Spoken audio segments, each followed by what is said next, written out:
Bonjour à tous, bonjour les amis, merci de nous rejoindre pour cette vidéo qui est cette fois-ci ce sera un reportage que je vais faire sur la santé. Sur la santé et une santé d'une personne qui a décidé de retrouver la santé. Donc cette personne, c'est une amie qui habite à Pau. D'ailleurs, elle nous a reçus magistralement chez elle. Elle nous a fait un repas vraiment délicieux. Et donc voilà, aujourd'hui, donc je suis en présence de Madeleine, une amie que nous connaissons déjà depuis quelques années, n'est-ce pas? Il y a bien longtemps qu'on se connaît. On ne compte pas, quand on aime, on ne compte pas. Voilà. Et donc voilà. Alors pourquoi j'ai invité Madeleine? Parce qu'elle a un témoignage super intéressant sur sa guérison qu'on pourrait peut-être appeler miraculeuse pour le commun des mortels, mais disons que les miracles, bon, ils arrivent souvent quand on va à Lourdes, bien qu'ici on ne soit pas loin de Lourdes. Mais bon, aujourd'hui, c'est une guérison qui s'est produite différemment d'un miracle et Madeleine va nous expliquer tout cela en détail par rapport aux gros problèmes de santé qu'elle devait affronter et qu'elle a vécu avant d'en arriver à prendre conscience de cette guérison. Alors Marie-Madeleine, déjà merci de nous recevoir. Merci aussi d'être venu m'interroger sur cette expérience que j'ai vécue. Oui, et donc là tu vas nous faire, tu vas nous raconter un petit peu comment, dans quel état de santé que tu étais un petit peu avant de cette guérison, comment, ce que tu avais comme pathologie, et en même temps nous raconter un petit peu ce qui t'a amené à guérir, on ne peut pas peut-être appeler ça guérir, mais à faire disparaître ces symptômes qui t'amenaient, disons, dans une vie très compliquée, très difficile.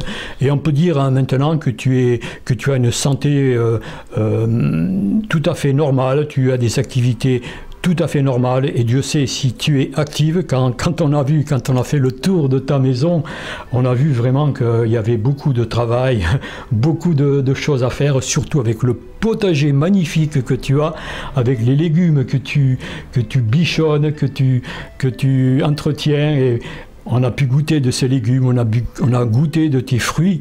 Vraiment, ils sont délicieux, tout est délicieux chez toi d'ailleurs. Alors Madeleine, est-ce que tu peux commencer par parler du début un petit peu de ton expérience qui t'a amené là où tu en es aujourd'hui? Oui, alors tout a commencé par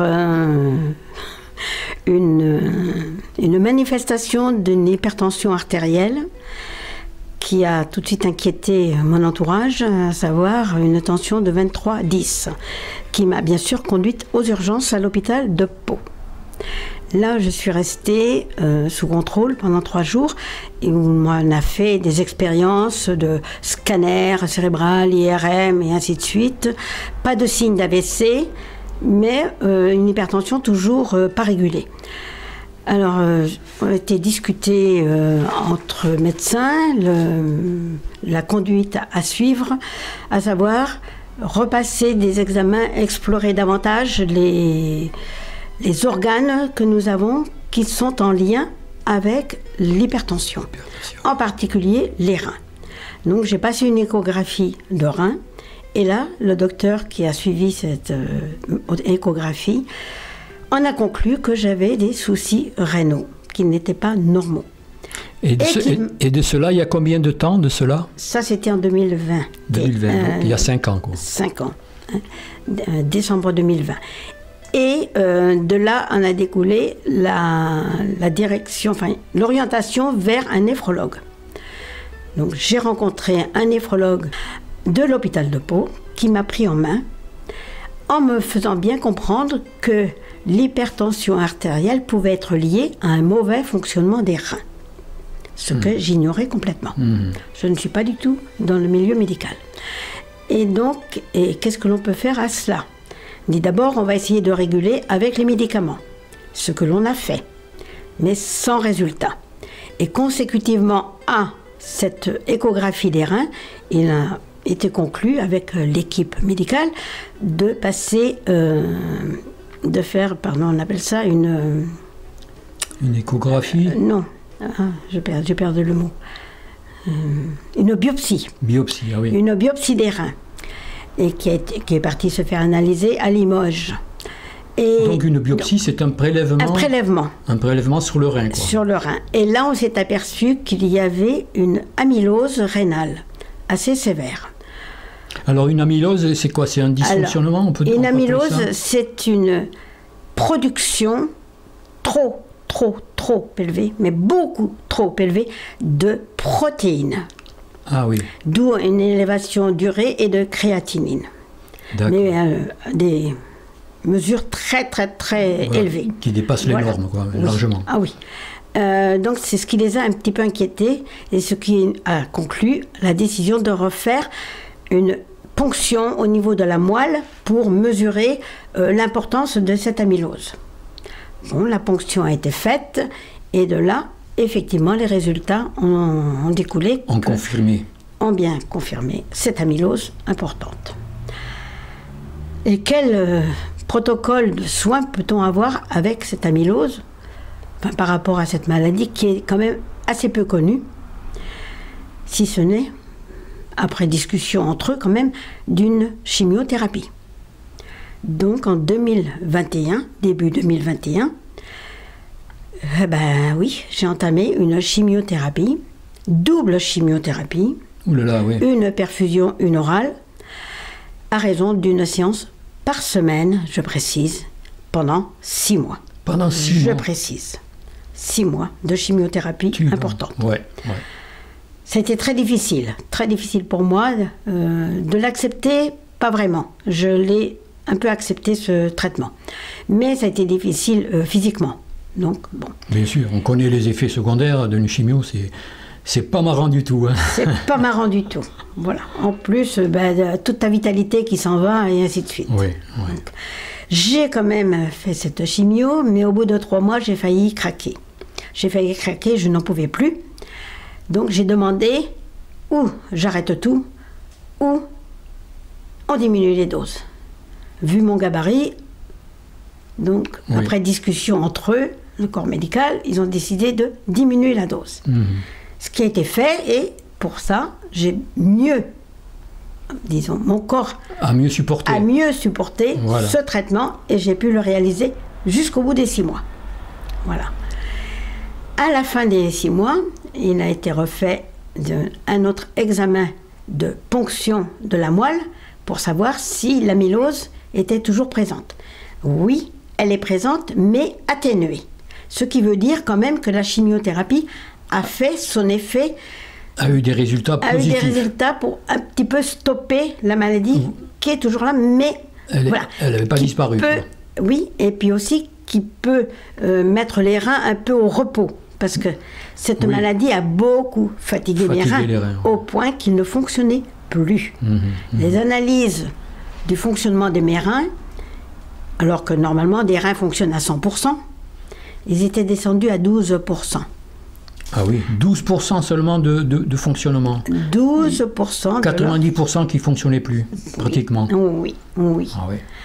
Donc ça, c'est très important. Et quelles sont les solutions à avoir par rapport à ce résultat?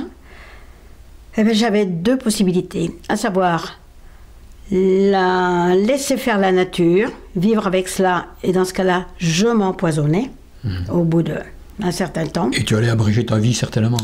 Voilà. Ou alors, la transplantation rénale. Il n'était pas question de dialyse, parce que moi, mon fonctionnement urinaire fonctionnait. Il n'y avait pas de souci de ce côté-là. C'était cette amylose qui bloquait les reins. Donc, il fallait... remplacer un rein. Il n'y avait que cette solution la plus plausible possible de faire la transplantation rénale. Ouais. Ah, c'était le premier coup de massue. Hein. Donc, j'ai demandé un petit temps de réflexion. Et au bout de 8 jours, j'ai revu ma néphrologue. Je lui ai dit, bon, ma décision est prise, est vraiment prise. Je me suis documentée, j'ai beaucoup réfléchi. J'accepte la transplantation. Avec tout ce que ça comporte. Et elle me dit, bon, je continue à vous suivre, mais la transplantation ne se fera pas à Pau. Elle se fera au CHU de Rangueil à Toulouse. Ok, pas de problème. Et je vous mettrai en contact avec la néphrologue de Rangueil pour convenir d'un rendez-vous et de, disons, voir la suite, la préparation de cette transplantation, quand même, qui demande du temps, parce qu'on a fait faire beaucoup d'examens de toutes sortes. Tous les organes ont été explorés. Et voilà. Et j'étais partie pour un donneur lambda. Et j'en parle autour de moi, dans ma famille. Merci, j'ai une grande famille. Et à un moment donné, après quelques mois de réflexion, j'ai une de mes sœurs qui me dit, eh bien moi je suis donneuse. Wow. Alors là, quelle gentillesse. Deuxième choc pour moi, émotionnel. Oh, ben oui. Comment une de mes sœurs va me donner de son vivant un rein? Si, enfin, c'est une preuve d'amour. Plein de questions que je me pose, et si elle en a besoin, et si l'autre ne fonctionne pas, enfin bon, bref. Tout ce qui peut venir à l'esprit d'une personne qui est atteinte et qui a besoin. Et d'un autre côté, c'était une très grande preuve, et c'est toujours une très grande preuve d'amour, que de donner son rein à sa sœur. C'est sûr. De son vivant. Ah oui. Alors pour cela, il y avait tout un protocole d'examen à faire pour elle aussi. Donc elle habitait du côté de Nantes. Tout a été fait à l'hôpital de Nantes, en lien avec l'hôpital de Toulouse. Voilà. Donc ça durait plusieurs mois tout ça. Et arrivé, donc on était en 2022, octobre 2022. Là, je revois la néphrologue de l'hôpital de Rangueil, un rendez-vous normal, avec mes analyses. Et grande stupéfaction, c'est que mes reins, enfin d'après l'analyse, mes reins refonctionnaient, ils étaient montés à 15% de fonctionnement. Et elle me dit, ah, je ne comprends pas, mais vos reins refonctionnent? Je dis oui, c'est normal. Je leur parle. Je leur parle. Tu parlais à tes reins, à tes organes. Je parle à mes reins. Et en plaisantant, enfin, sur un ton un peu ironique, elle me dit, vous savez que vous en avez deux? Je dis, bah oui. Vous leur avez donné un nom? Je dis, ah non, ça j'ai oublié. Ah non, ça j'ai oublié. Mais enfin, je leur ai parlé. Et le résultat est que les refonctionnent. Alors qu'est-ce qu'on fait? Dit, on va en discuter quand même avec les confrères. Mais pour moi, on peut peut-être éviter la greffe et mettre le dossier en suspension. Ok. Bien sûr, la première personne à qui j'annonce la nouvelle, c'est ma sœur. Ben oui, c'est elle qui était la principale concernée. Dit, tu peux partir en vacances, des vacances éternelles, je n'ai pas de greffe. Comment ça? Je n'ai pas de greffe, mes reins fonctionnent. Voilà ce que je lui ai dit. Bon, toute heureuse, son mari aussi, tout le monde. Et là, je me suis dit, ma fille, donc, il va falloir que tu... Déjà, avec la transplantation, j'avais déjà fait tout un travail sur moi-même d'accepter cette transplantation. J'avais aussi assisté à une réunion, une journée d'information à l'hôpital pour savoir ce qui nous attendait. Pour cela, on a été très bien suivis et au niveau très bien du personnel, documentés par le personnel, par vraiment. Et les infirmières, les médecins. On savait ce qui nous attendait. Avec tous les risques et les avantages, tout était écrit, tout était dit très très très simplement. Ok? Et donc j'avais tout ça en mémoire. Mais quand j'ai vu que mes reins refonctionnaient, et là les analyses ne trompent pas, je me suis dit, bon ben ma fille, tu vas continuer à travailler sur toi-même. Tu sais très bien que tu n'es pas toute seule, que tu as une partie divine en toi qui peut t'aider. Donc tu vas lui demander de t'aider. Et là, je remercie les enseignements des êtres de lumière, parce que c'est grâce à eux que j'ai fait ce travail de Conscientisation. De conscientisation, de confiance et de foi. Voilà, c'est ça le plus important, c'est la confiance. Hein, c'est la confiance et la foi que j'ai eue dans cette parcelle divine qui nous habite tous.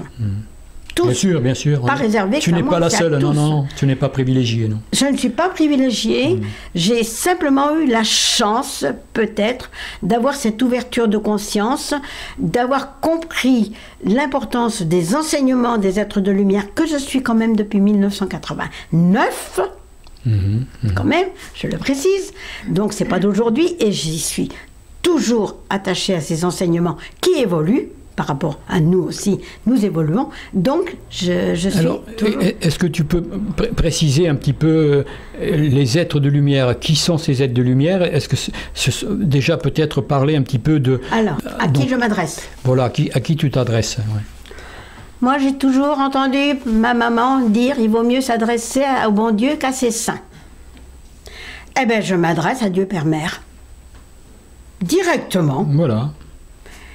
Directement. Après, je m'adresse aussi, quand j'ai des petits moments de combativité, je m'adresse à l'archange Michael.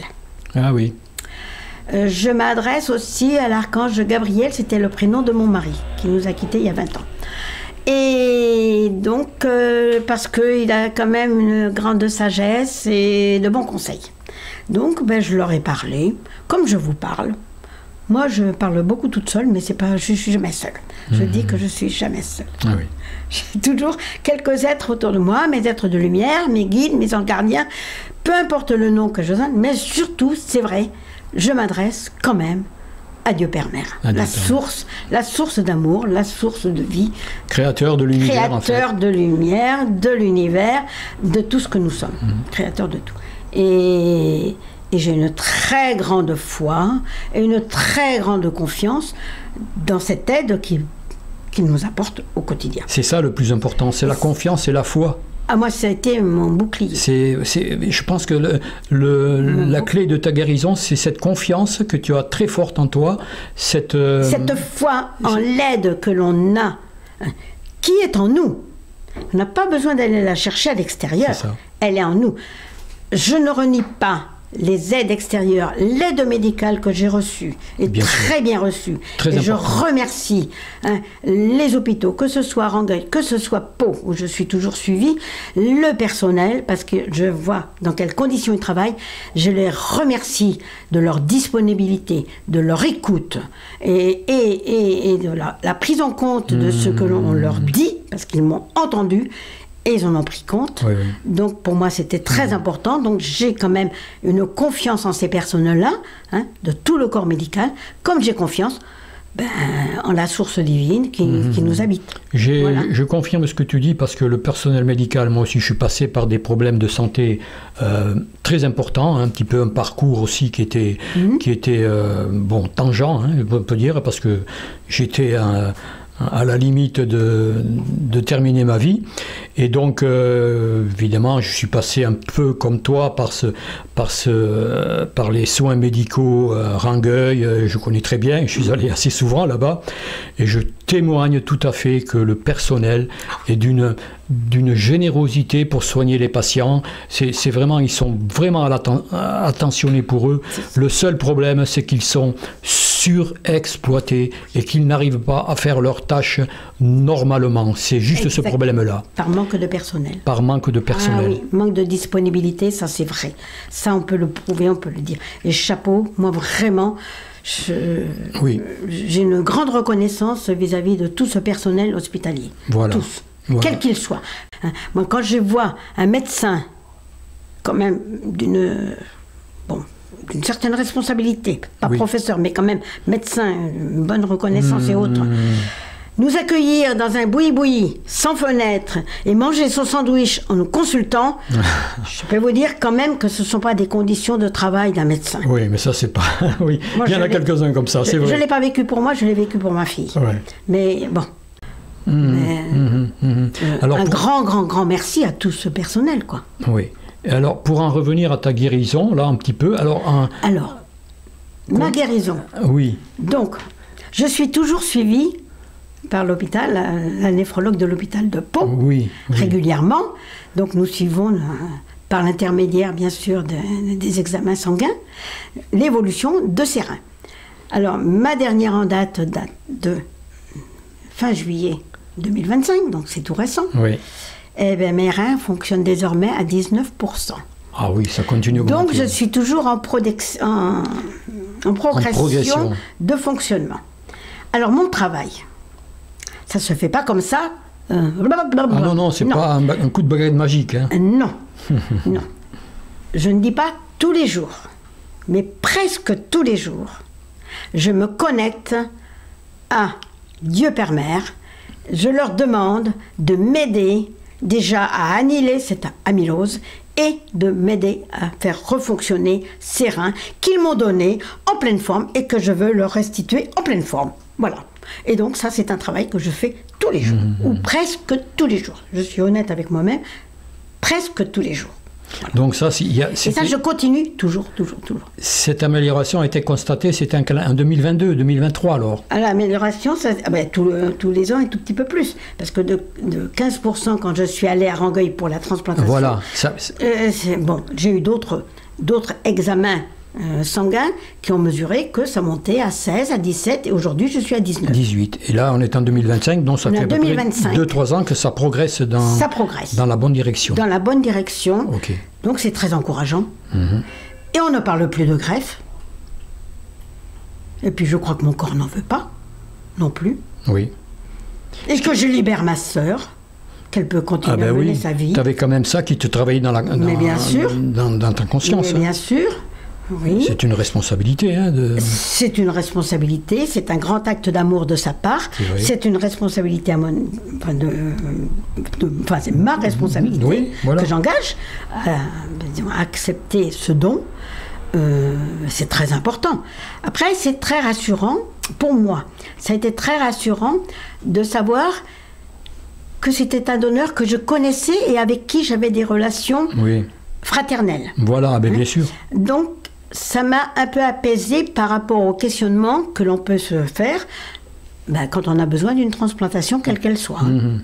D'où, effectivement, les risques de rejet ou pas. On peut avoir plus de risques de rejet si on ne connaît pas la personne, si on n'est pas du tout dans les mêmes énergies, dans les mêmes vibrations, parce que moi, je fonctionne beaucoup aussi avec les vibrations. Et là, c'était pas le cas. Avec ma sœur, il n'y a pas de souci. Donc ça m'a beaucoup rassurée par rapport à ce résultat, disons, positif de la transplantation. De savoir que c'était ma sœur qui donnait de son rein. Donc voilà, tu t'es sentie libérée de ce, rassurée, de ce cas. Et puis... libérée, oui. Voilà. Et je pense que c'est très important pour la réussite de ce que l'on a mis en œuvre. C'est ça, tout à fait. Oui. Et il faut savoir que tout le monde a cette capacité, justement. C'est justement pour ça que j'ai tenu à faire ce... Si j'ai un message à transmettre, je ne suis pas unique, loin de là. Je suis une Madeleine lambda, mère de 2 enfants et grand-mère d'un petit-fils adorable. Voilà. Et je peux dire que tout le monde a ce potentiel en lui. Donc, il suffit d'y croire, il suffit de le mettre en pratique, parce que ça vient pas tout seul. Il faut le travailler, il faut le solliciter. C'est une discipline. Vous vous levez le matin, vous prenez un petit déjeuner. Eh bien, je me lève le matin et je parle à Dieu Père Mère. Et je leur demande de m'aider dans la journée, on remet en activité les reins, parce que c'est surtout les reins. Bon, et voilà. Alors, il est vrai, je dois dire quand même, que je suis de nature très positive. Ça, on a pu le remarquer, je peux vous le dire. Chez Madeleine, tout est dit de façon positive. Et voilà, et que cela aide beaucoup à la réussite quand même de toutes nos expériences, parce qu'il faut dire que ce sont des expériences que la vie nous envoie. Pour comprendre qui nous sommes et comment nous devons évoluer et vers par quels moyens, et voilà. Mais on a tous ce potentiel en nous. Tout à fait. Tous. C'est très important de dire ça parce que je ressens exactement la même chose pour moi et de savoir que nous ne sommes pas des privilégiés, que nous sommes comme tout le monde, nous avons nos qualités, nos défauts et que nous travaillons justement pour comprendre un petit peu, prendre conscience que nous avons des capacités énormes en nous qu'il faut réveiller en fait. C'est ça. Qu'il faut réveiller. Moi, sous forme de la plaisanterie, quand on me pose la question, parce qu'on me l'a de nombreuses fois posé, surtout depuis le départ de mon mari, tu t'ennuies pas toute seule? Oh que non. Vous savez, je suis avec moi-même. Il faut que je fasse tout le tour de moi-même, mais j'ai beaucoup de travail à faire. Donc, et je ne suis pas jamais arrivée au bout, donc j'ai encore toujours du travail à faire. Oui. Je ne suis jamais seule, je ne m'ennuie jamais. C'est vrai. Et tu continues toujours à dialoguer avec tes guides, toujours au quotidien. Avec Gabriel, enfin avec tous les êtres qui sont... Et puis avec ta partie divine aussi. Oui, tous les jours. Tous les jours. À n'importe quel moment de la journée. Et si je vais marcher, par exemple, c'est surtout en marchant que je le fais, cela.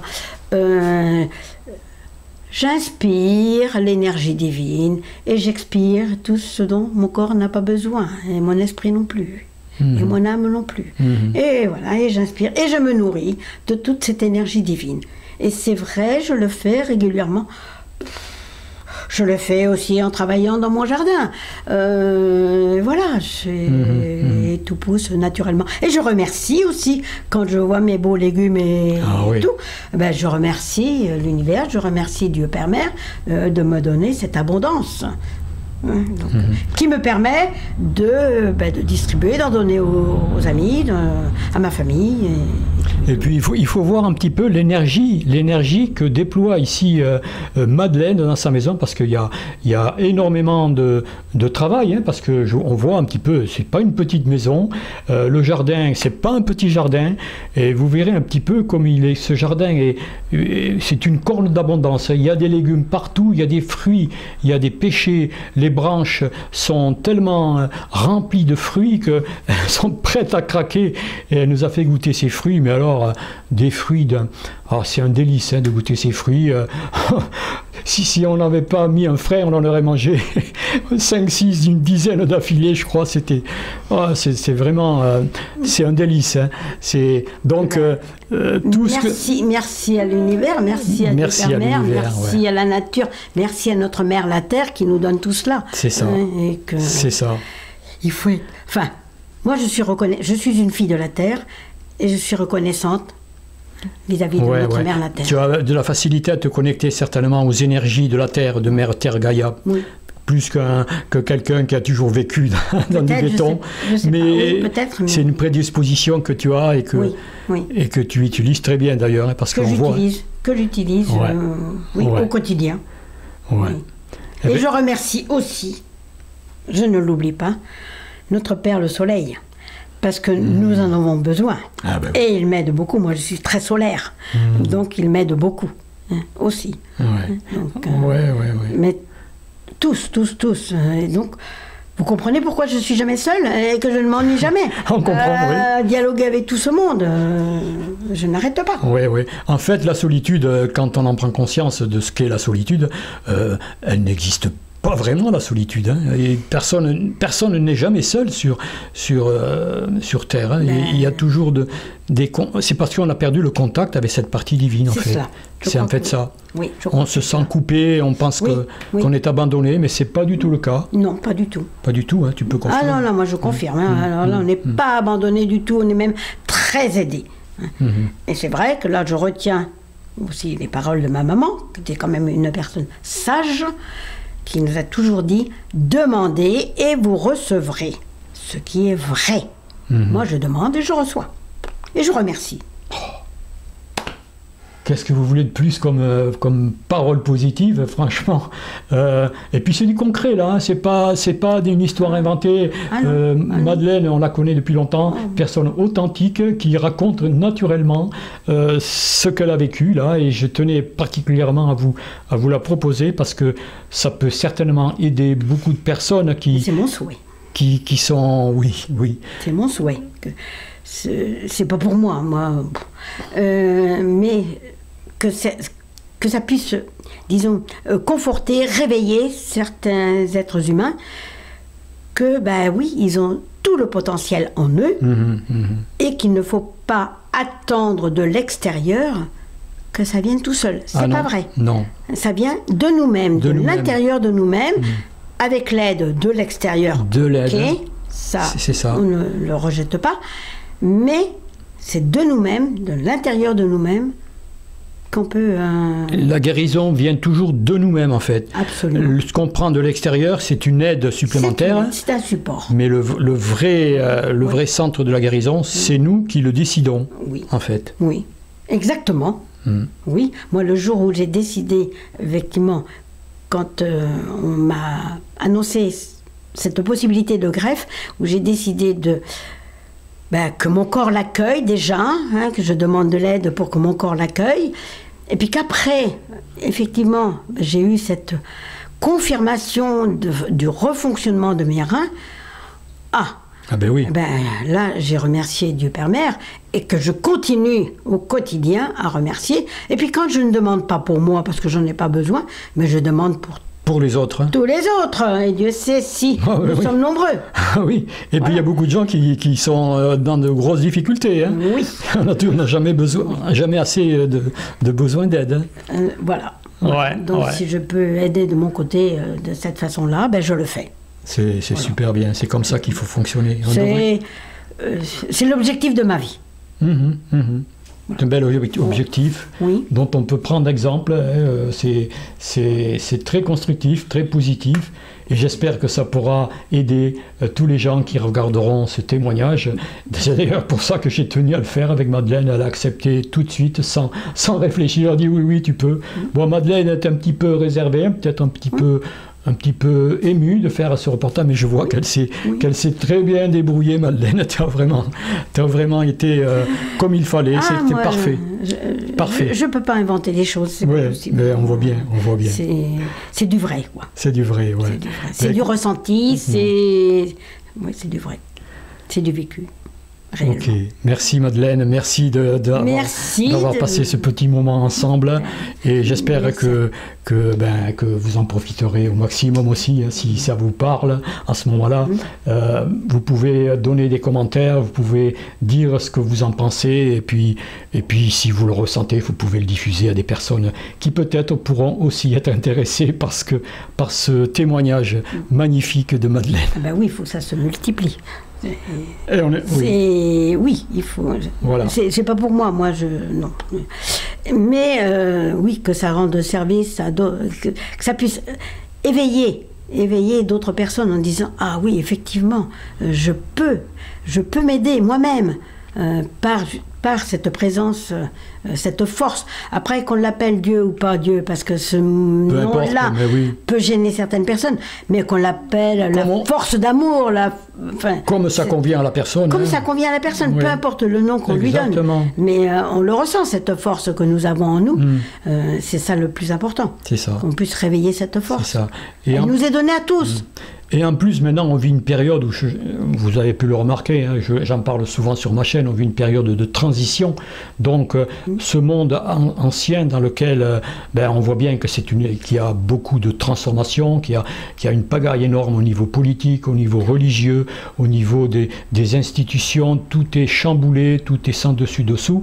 On sent bien que tout cela est vacillant et que maintenant, nous allons passer dans une autre dimension, un autre monde, un nouveau paradigme, et justement les énergies sont favorables pour tous ceux et celles qui veulent vraiment, qui ont des problèmes de santé et qui veulent se mettre à fonctionner un petit peu comme l'a montré Marie-Madeleine. C'est de plus en plus facile. Déjà le témoignage de Marie-Madeleine, déjà ça va donner confiance à tous ceux qui vont regarder cette vidéo, qui va peut-être aussi à ces personnes peut-être avoir un déclic justement pour commencer ce processus d'auto-guérison.